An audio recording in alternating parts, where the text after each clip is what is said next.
मई 2025 में मध्य प्रदेश के इंदौर के नवविवाहित जोड़ा राजा रघुवंशी और सोनम रघुवंशी अपने हनीमून के लिए मेघालय के पूर्व खासी पहाड़ी जिले के सोहरा चेरापूंजी क्षेत्र में गए।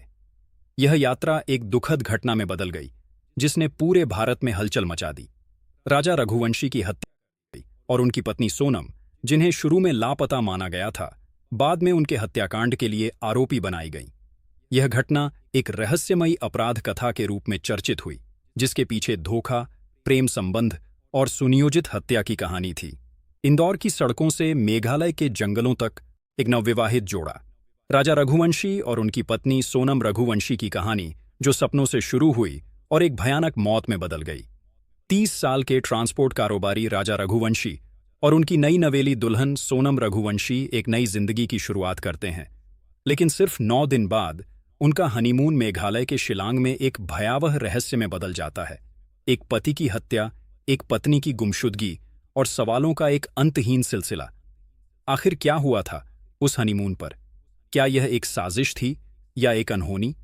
तो आइए इस रहस्यमयी कहानी को खोलते हैं। राजा और सोनम की शादी इंदौर में 11 मई 2025 को हुई थी। राजा एक ट्रांसपोर्ट कारोबारी था और सोनम भी अपने पिता के प्लाई बोर्ड कंपनी में एचआर के पोस्ट पर थी। सोनम गोविंद कॉलोनी की रहने वाली थी। शादी के बाद सोनम ने हनीमून की पूरी योजना बनाई। टिकट से लेकर होटल बुकिंग तक सब कुछ उसके नाम पर था। 20 तारीख को राजा और सोनम हनीमून के लिए निकलते हैं और सबसे पहले वो गुवाहाटी एयरपोर्ट पर लैंड करते हैं और फिर सबसे पहले मां कामाख्या मंदिर में दर्शन करते हैं, जो आसाम में पड़ता है।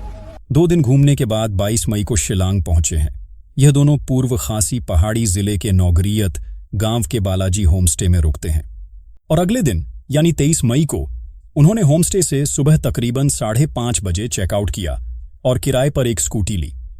वो लोग अपने लगेज बैग को स्कूटी में कैरी नहीं कर सकते थे, इसीलिए उन्होंने अपने सामान को एक बैग में पैक किया और फिर उसी रिसेप्शन में रख देते हैं और ऊसरा हिल्स को रवाना होते हैं।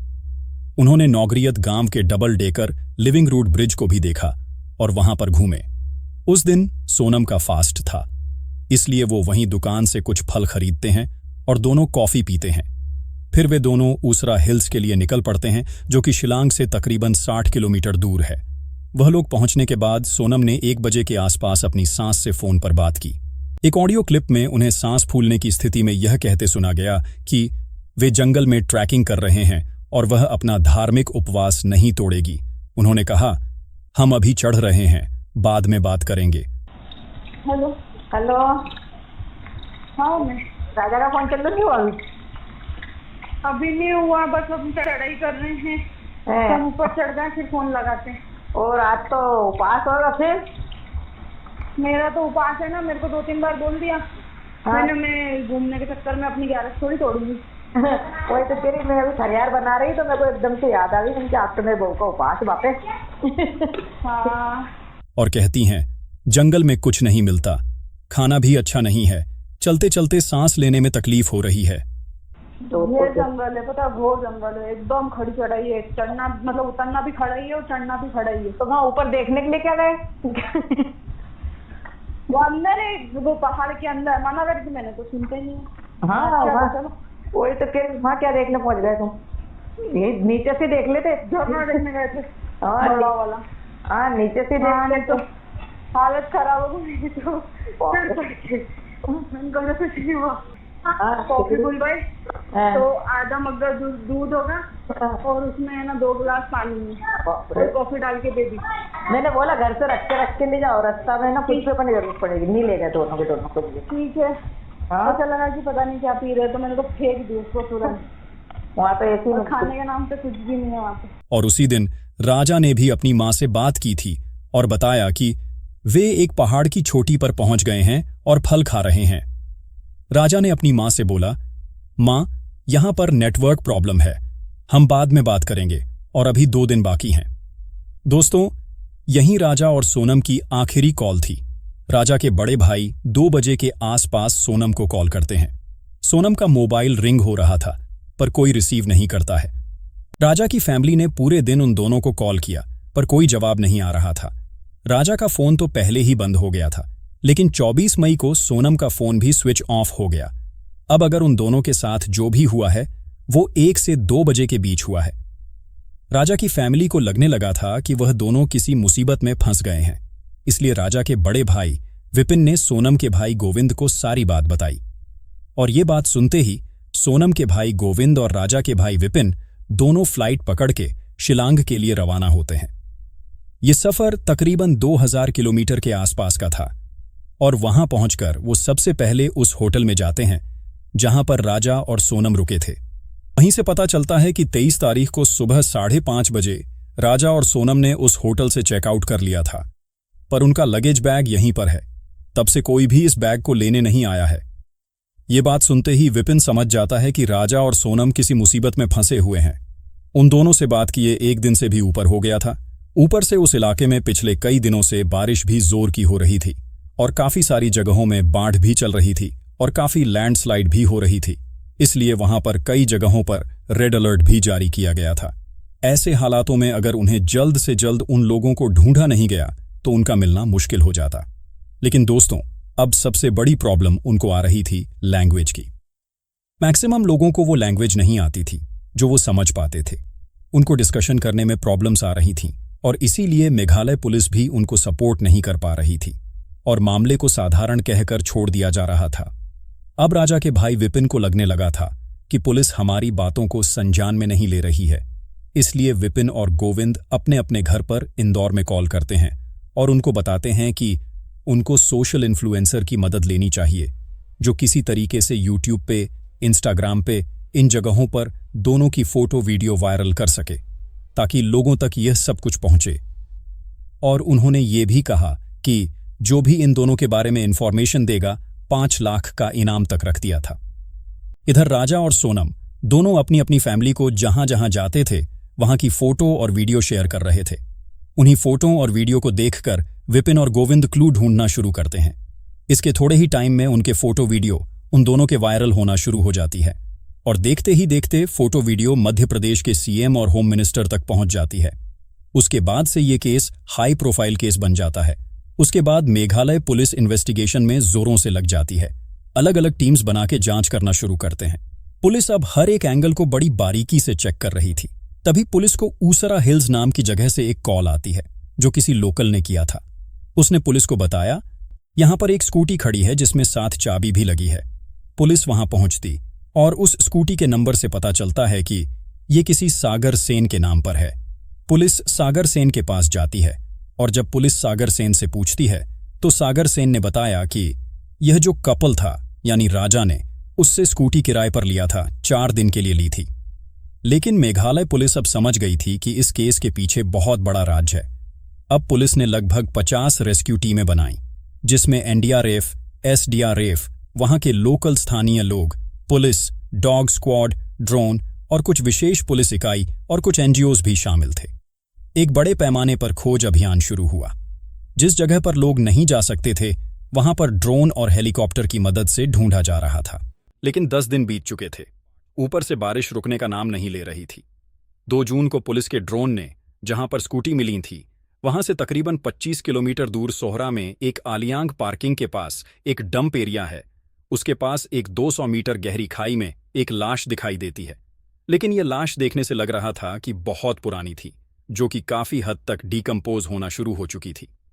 पुलिस राजा के भाई विपिन को बुलाती है लाश को आइडेंटिफाई करने के लिए।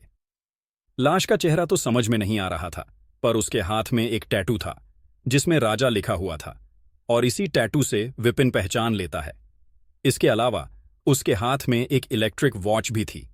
अब यह तो क्लियर हो गया था कि यह कोई और नहीं बल्कि उसका अपना भाई राजा ही है। सबका जो डर था वो सच हो जाता है। लेकिन दोस्तों, कहानी अभी खत्म नहीं हुई, बल्कि यहां से यह केस एक नया मोड़ ले चुका था, क्योंकि इस केस में कई ऐसे सवाल थे जिसका जवाब किसी के पास नहीं था, क्योंकि सोनम का अभी भी कोई पता नहीं था। राजा की लाश तो मिल गई है, लेकिन जो उनकी बहू थी वो किस हाल में होगी, किस हालत में होगी, इसका कुछ पता नहीं है। राजा की फैमिली ने बताया कि राजा जब घर से निकलते थे तब उनके गले में सोने की चैन थी, उंगलियों में 2 अंगूठी थीं और एक डायमंड का ब्रेसलेट भी पहना था, और इन सब की कीमत लगभग 10 लाख रुपए थी। पर पुलिस को राजा के लाश के पास एक व्हाइट कलर का लेडीज शर्ट एक टूटा हुआ मोबाइल और कुछ दवाइयों के पत्ते। राजा के हाथ में एक स्मार्ट वॉच और एक धारदार हथियार मिला है, पर कोई भी सोने की चैन या और कुछ भी नहीं मिलता है जो राजा की मां ने बताया था। खैर, पुलिस ने लाश को पोस्टमार्टम के लिए भेज दिया। पोस्टमार्टम से पता चलता है कि राजा की मौत खाई में गिरने से नहीं हुई है, बल्कि उसकी हत्या की गई है, क्योंकि उसके शरीर और सर में कई बार वार किया गया था और फिर उसे खाई में फेंका गया था। इससे साफ साफ दिखता है कि उसकी हत्या की गई है। खैर, लाश को राजा की फैमिली को सौंप दिया जाता है। उसके बाद 4 जून को राजा का अंतिम संस्कार किया जाता है और पुलिस अपनी इन्वेस्टिगेशन में लग जाती है। 5 जून को शिलांग के बालाजी होमस्टे का पुलिस सीसीटीवी फुटेज चेक करती है, जहां पर राजा और सोनम रुके थे। पुलिस ने उस सीसीटीवी फुटेज में देखा कि 22 मई को राजा और सोनम को स्कूटी से आकर सामान उतारते देखा और सोनम अपनी काली जैकेट उतारकर स्कूटी की सीट के नीचे रखकर बाल ठीक करते नजर आई और राजा होमस्टे के कर्मचारियों से बात करते नजर आया। तभी पुलिस को शक हुआ। फुटेज में सोनम की पहनी सफेद शर्ट और काला जैकेट जो राजा के लाश के पास से मिला था, सोनम का गायब होना और सीट के नीचे से काला जैकेट, राजा की लाश के पास सोनम की वो सफेद शर्ट, ये सब पुलिस को बड़ा अजीब लगा। जांच में एक नया रहस्य जुड़ गया और फिर स्थानीय गाइड ने पुलिस को बताया कि 23 मई को राजा को 3 अज्ञात लोगों के साथ देखा गया था। गाइड ने बताया कि वो तीनों हिंदी में बात कर रहे थे। सोनम उनके पीछे चल रही थी। पुलिस को अब शक हो गया था कि राजा के मर्डर में उसकी पत्नी सोनम का ही हाथ है। इंदौर पुलिस और मेघालय पुलिस छानबीन कर रही थीं और इस सब में 4 से 5 दिन निकल जाते हैं, पर पुलिस के हाथ कुछ भी नहीं आता है। 8 और 9 जून की रात करीब 2 बजे के आसपास वाराणसी और गाजीपुर नेशनल हाईवे के बीच एक ढाबा है। उस ढाबे का नाम है काशी चाय जायका। रात के 2 बजे का समय था। इस ढाबे पर सोनम जाती है और देखने में उसकी हालत बहुत खराब थी। सोनम काला टी-शर्ट पहने थी और काला लोअर पहने थी। देखने से लग रहा था कि वो किसी मुसीबत में है। उसने ढाबे के मालिक को बोला, हमें एक कॉल करनी है। ढाबे के मालिक साहिल यादव ने उसको अपना फोन दिया और सोनम अपने भाई गोविंद को कॉल करने कहती है, मैं एक ढाबे पे हूं, ठीक हूं, सही हूं, आप मुझे ले जाओ आके।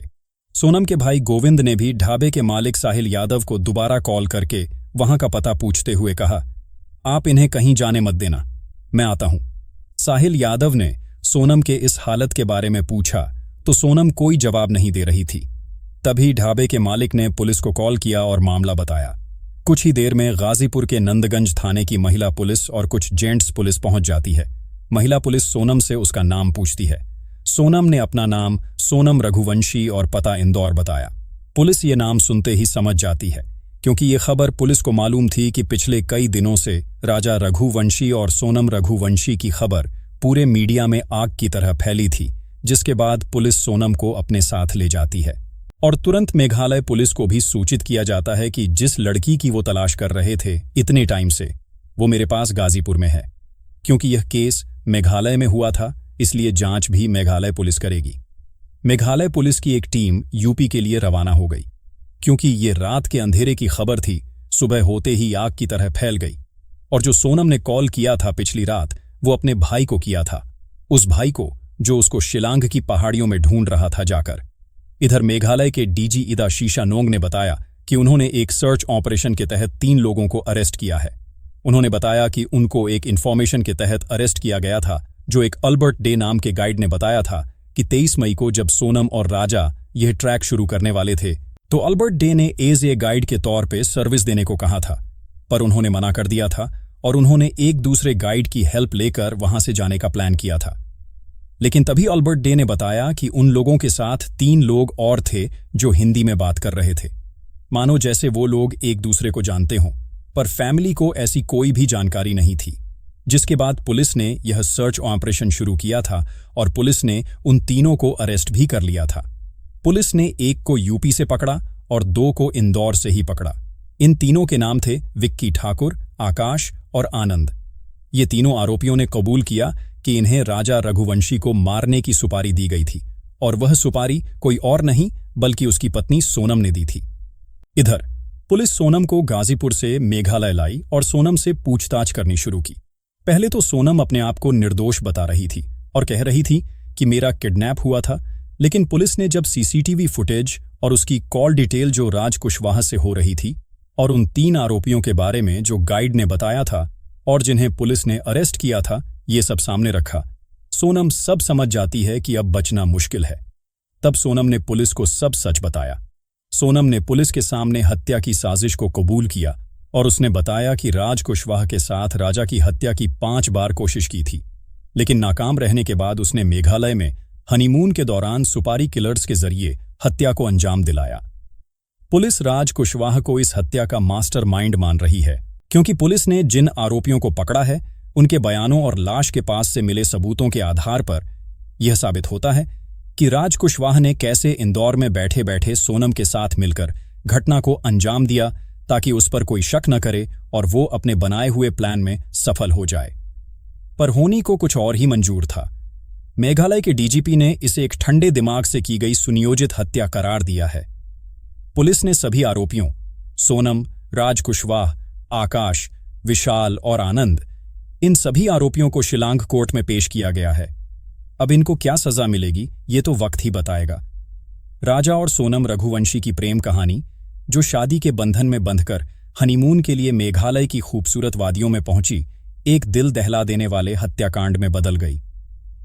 सोनम, जिसने अपने प्रेमी राज कुशवाहा और सुपारी किलर्स के साथ मिलकर पति राजा की निर्मम हत्या की साजिश रची, ने अंततः पुलिस के सामने अपना गुनाह कबूल कर लिया। मेघालय पुलिस के ऑपरेशन हनीमून ने इस सनसनीखेज मामले की परतें उजागर कीं, जिसमें विश्वासघात, लालच और प्रेम की आड़ में छिपा अपराध सामने आया। क्राइम सीन के पुनर्निर्माण, खून से सने सबूतों और 5 बार की असफल हत्या की कोशिशों ने इस कहानी को और रहस्यमयी बना दिया। जैसे जैसे जांच गहराती जा रही है, यह केस न केवल एक अपराध की कहानी है, बल्कि रिश्तों की जटिलता और मानवीय कमजोरियों का दर्पण भी। क्या सोनम इस साजिश की अकेली मास्टरमाइंड थी या कोई और रहस्य अभी बाकी है? समय और जांच ही इस सवाल का जवाब देगी।